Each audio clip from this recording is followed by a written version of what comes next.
sallimu ala khairil anam Sayyidina Muhammad.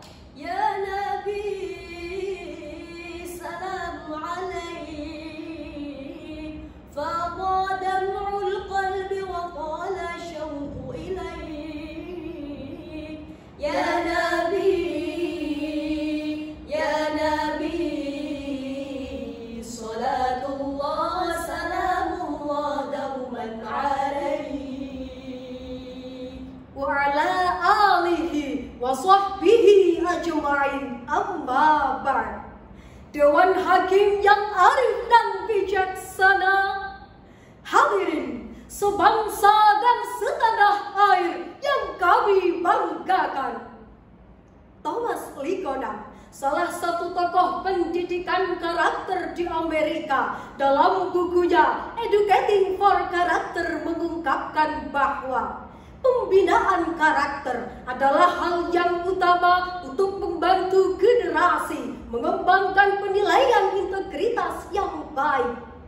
Sebab generasi memiliki peran yang sangat krusial dalam membangun sebuah bangsa. Sebagaimana Syekh Mustafa Al-Ghalayaidi, seorang pujangga Mesir, pernah berkata, Inna fi yadi syubani amra ummah wa fi aqdamiha hayataha. Sungguh di tangan pemudalah nasib umat, dan di kaki-kaki mereka lah terdapat kehidupan umat. Dengan demikian hadirin, pemuda adalah harapan terbesar suatu bangsa.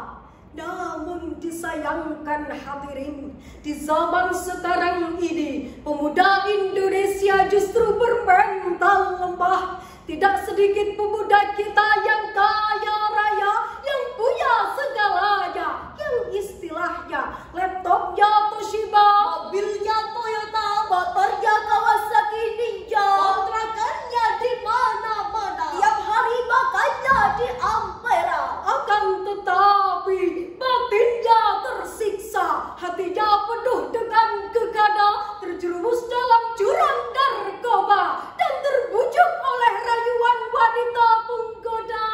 Dikarenakan mereka melanggar aturan Allah yang Maha Kaya. Oleh karena itu, pada kesempatan yang penuh ukhuwah ini, izinkanlah kami menyampaikan syarah Al-Quran dengan judul Peran Pemuda dalam Mewujudkan Kesejahteraan Manusia dalam Perspektif Al-Quran. Sebagai landasannya, Al-Quran Surah An-Nisa ayat 9. A'udzu billahi minasy syaithanir rajim.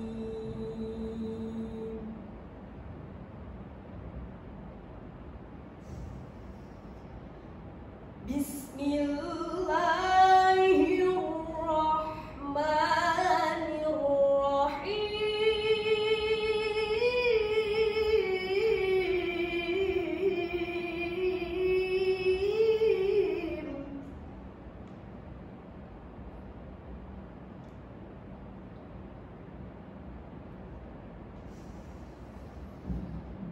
Wal yakhshal ladina law taraku min khalfihim dhurriyatan dhi'afa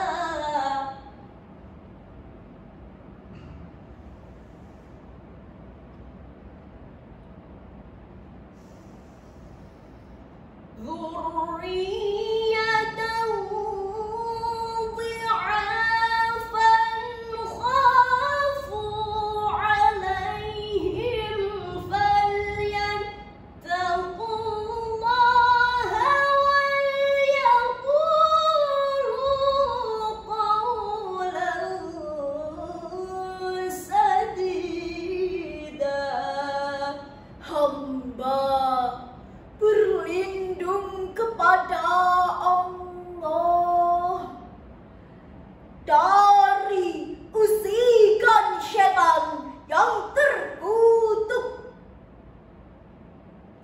Dengan menyebut asma Allah yang maha pengasih lagi maha penyayang.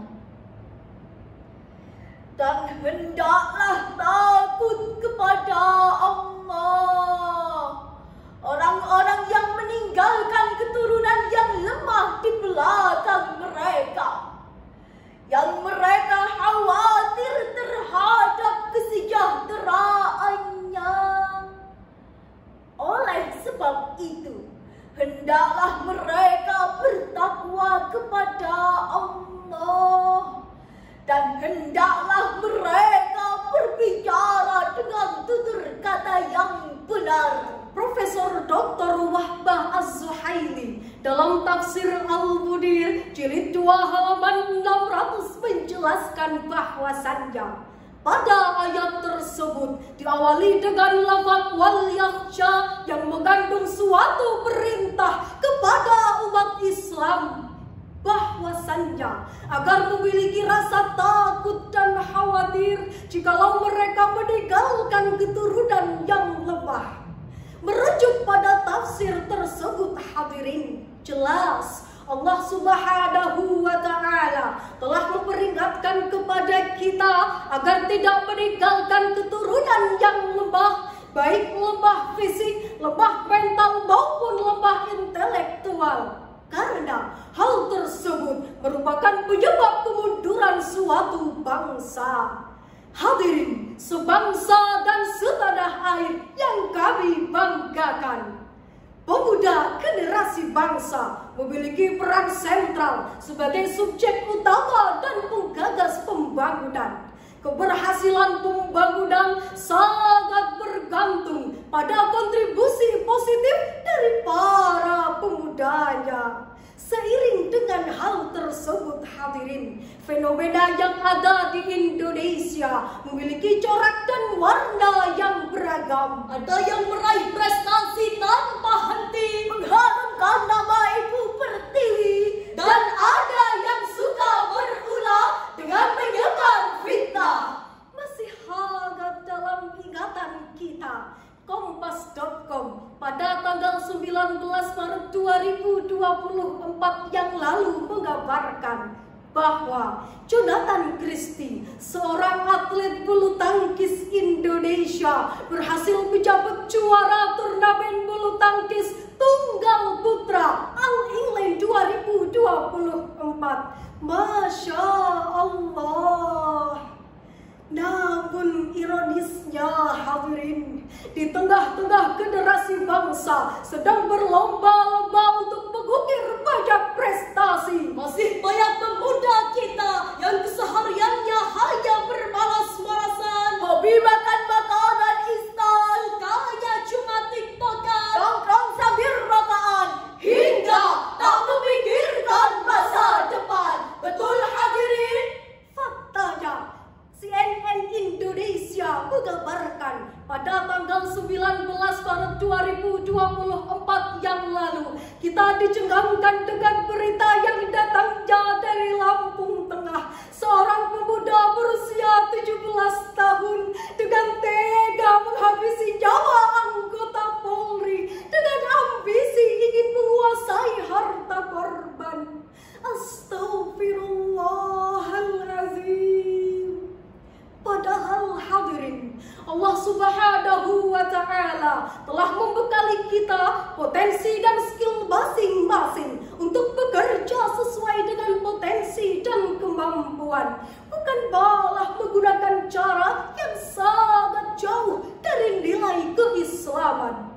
Lantas, hadirin, bagaimanakah cara kita agar terhindar dari persoalan tersebut? Jawabannya, Al-Quran Surah At-Taubah ayat 105. وَقُلْ اعْمَلُوا فَسَيَرَى اللَّهُ عَمَلَكُمْ وَرَسُولُهُ وَالْمُؤْمِنُونَ.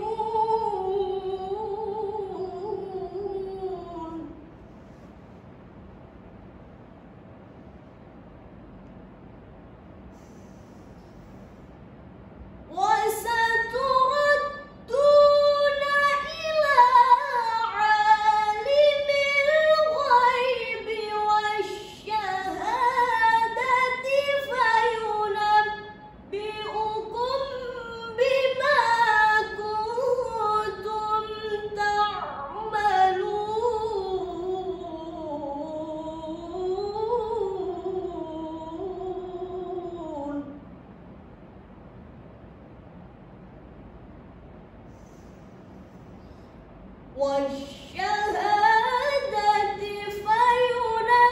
فينبئكم بما كنتم تعملون.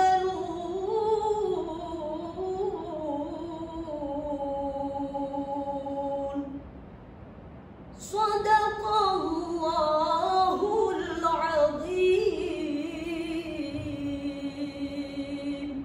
Dan katakanlah, bekerjalah kamu, maka Allah dan Rasul-Nya serta orang-orang mukmin akan melihat pekerjaanmu itu, dan kamu akan dikembalikan kepada Allah yang mengetahui akan yang gaib dan yang nyata. Lalu diberitakannya kepada kamu apa yang telah kamu kerjakan. Maha benar Allah dengan segala firman-Nya, dan Dialah yang Maha Agung. Bila kita amati pada ayat tersebut diawali dengan lafaz i'malu yang mengandung sirat amr, dan terangkai dalam kalimat i'malu, bekerjalah kalian. Kemudian dalam kaidah usul fiqih dijelaskan bahwasannya al-aslu fil amri lil wujub, pada asalnya suatu perintah menunjukkan makna wajib. Sedangkan Imam Ali As-Sobudi dalam kitab tafsirnya Sifatut Tafasir jilid 4 menjelaskan bahwa pada kalimat wa qul i'malu ay i'malu ma syi'tum, bekerjalah kalian sesuai dengan skill dan profesi masing-masing. Sebab memang tidak ada kesuksesan tanpa bekerja, tidak ada keberhasilan yang diraih dengan berpangku tangan, Tidak ada kejayaan yang didapat dengan melamun, dan tidak ada kebahagiaan yang disandang dengan simsalabim abrakadabra. Semua kebalasan akan membawa derita dan untayan air mata. Hadirin yang dirahmati Allah, dari uraian tersebut dapat kita tarik kesimpulan bahwasannya negara Indonesia membutuhkan peran generasi yang memiliki agresif, produktif, dan inovatif untuk menyambut peradaban bangsa Indonesia dengan tetap berlandaskan iman dan takwa sebagai landasan akhlakul karimah dalam diri pemuda bangsa. Sebagai bahan memori, kami akhiri syarahan ini dengan sebuah tembang. Anakku malai di kalung